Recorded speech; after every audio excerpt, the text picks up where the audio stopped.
कार्यक्रम की अध्यक्षता कर रहे बहुत ही सहज हृदय के स्वामी, जिनका व्यवहार जो एक बार इनसे मिल लेता है वो निश्चित उनसे दोबारा मिलना चाहता है, ऐसा उनका मधुर व्यवहार है। और मैंने अब तक की अपनी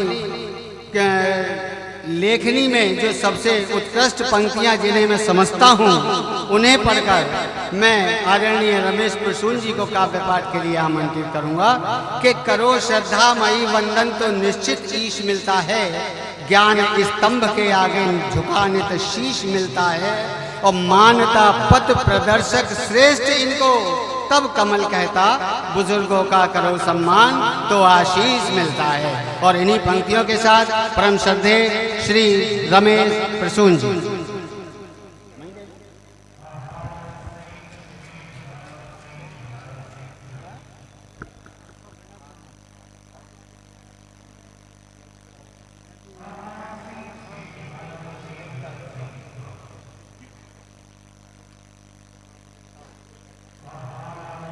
मंचासीन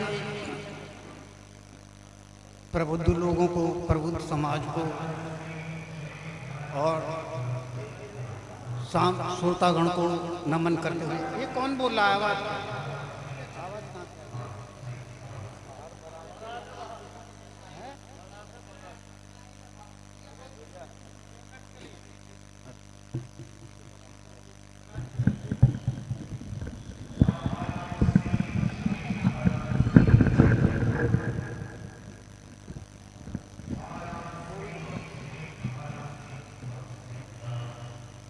मित्रों, ये एक संयोग की बात है कि सुभाष जी के साथ बैठ करके मुझे काव्य पाठ करने का कई बार अवसर मिला।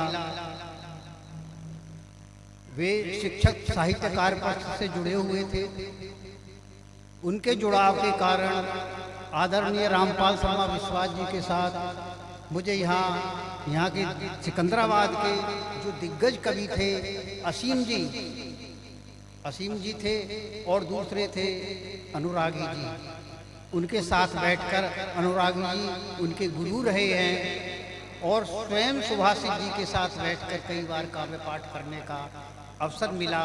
मेरी स्मृतियाँ कुछ उनके साथ जुड़ी हैं। ये बात वो केवल मंच के या कवि गोष्ठियों के ही कवि नहीं थे, उनका लेखन बड़ा सुदृढ़ था।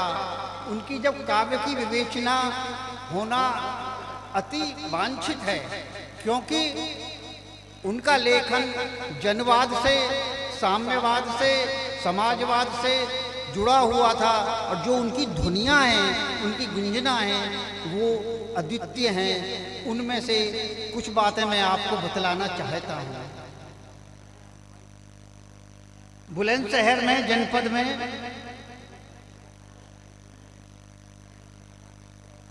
रामरूप पटेल जी के संपादन में एक सामूहिक संकलन निकला था, जिसमें बुलंदशहर जनपद के 77 कवियों की कविताएं शामिल थीं, और वह 1976 में निकला था भोर जगी कलियों के नाम से।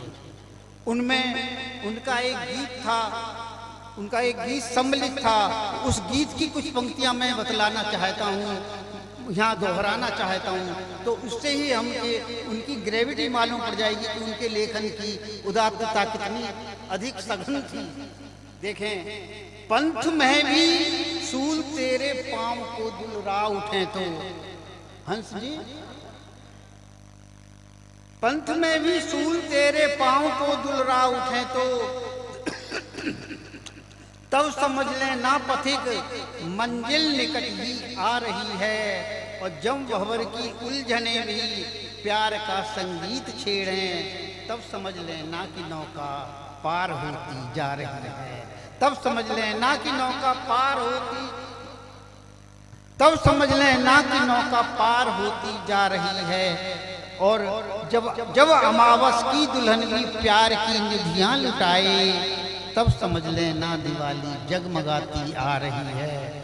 आँख का आंसू यदि अधर की पीड़ा हरे तो, तब समझ लेना तुम्हारी याद उनको आ रही है, तब समझ लेना तो शिक्षक साहित्य परिषद के अंतर्गत उसके महासचिव श्री रामपाल शर्मा विश्वास द्वारा संपादित जनपद के 45 शिक्षकों, पूरे जनपद के 45 शिक्षकों का एक सामूहिक संकलन निकला था यात्रा, और उसमें सुभाषित जी की एक गजल शामिल थी।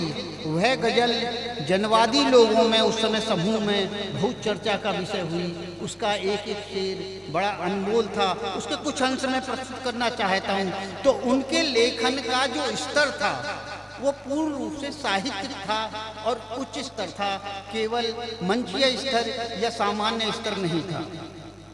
बिजलियां मंडरा रही, वातावरण में जोर है, यह व्यवस्था के प्रति था। देखिएगा उस समय कि बिजलियां मंडरा रही, वातावरण में जोर है, और रस्सियां उलझी पड़ी हैं, और है ना छोर है, घोंसलों को रौंदती माहौल में आंधी चली। आजकल इन आंधियों का रुख चमन की ओर है, आजकल इन आंधियों।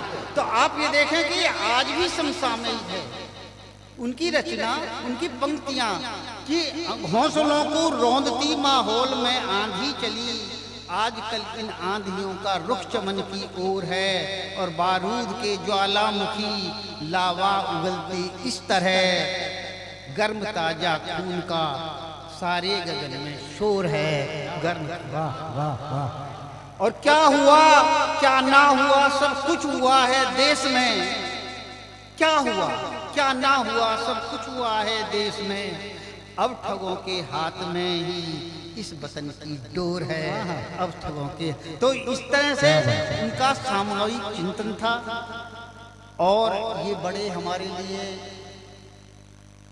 गर्व की बात है कि उनके परिवार ने और उनके पुत्र दिव्य दीपक हंस ने उनका जो अप्रकाशित साहित्य है, उनके अप्रकाशित साहित्य में भी कुछ है। देखिएगा, फूल कपास के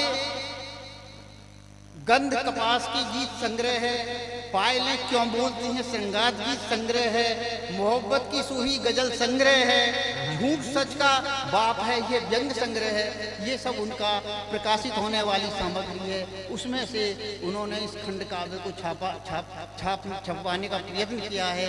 ये एक बहुत बड़ा प्रयत्न है, क्योंकि मैंने अपनी आंखों से 40-50 साल के इस साहित्यिक यात्रा में देखा है कि हमारे बुलंदशहर में बड़े बड़े साहित्यकार हुए, बड़े बड़े गीतकार हुए, किंतु उनकी संतानों ने उनकी जो डायरियाँ थी, उनके जो लेख थे, वो सब रद्दियों में ही बेच दिए।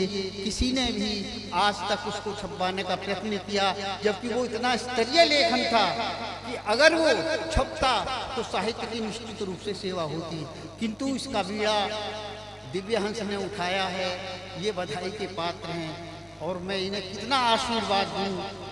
मन उत्फुल्लित होता है कि अगर पुत्र पिता की विरासत को, और वो भी साहित्यिक विरासत को, देखिएगा धन दौलत और संपत्ति की विरासत को तो सभी ढोते हैं, किंतु साहित्यिक विरासत को ढोना एक बड़ा गढ़ू कार्य है, और उस कार्य को ये बच्चा कर रहा है।